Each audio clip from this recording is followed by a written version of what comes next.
have seen people who are historically known as great beings. This is all that happened to them.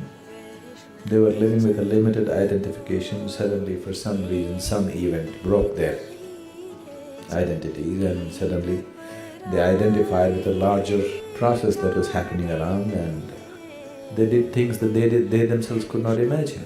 For example, Mahatma Gandhi, he got qualified as a lawyer. I remember what he wrote when he when he went out to fight his first case in the court in India. He says, "I stood up to argue my case and my heart sank into my boots." Does that sound like Mahatma Gandhi? The man just moved millions of people, just one incident.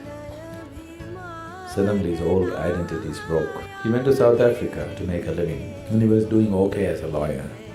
And one day he bought a first-class ticket in a train and got in. And he traveled some distance. In the next station somewhere, a white South African got in, and he didn't like a brown-skinned man sitting in a first class, so he called the ticket collector. So they threw him out of the train. His luggage and everything, they just threw him out.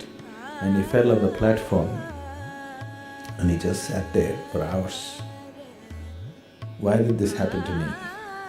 I bought a first-class ticket, why am I thrown out of a train? Suddenly he identified with a much larger problem that existed, and he became a colossus.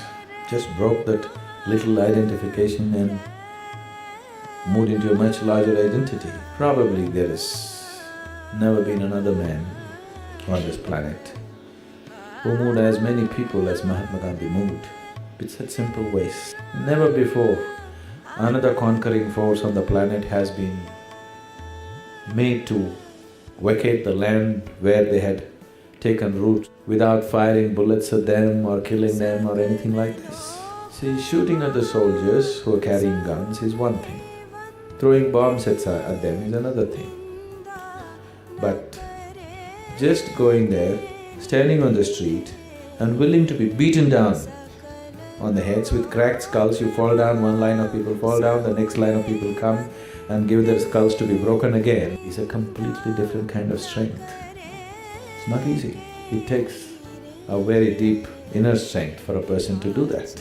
And that's what he managed to do. And all that happened to him was from his small identity of himself and his family and wanting to make a living, his identity just exploded, identifying with the larger problem of the people that was there at that time.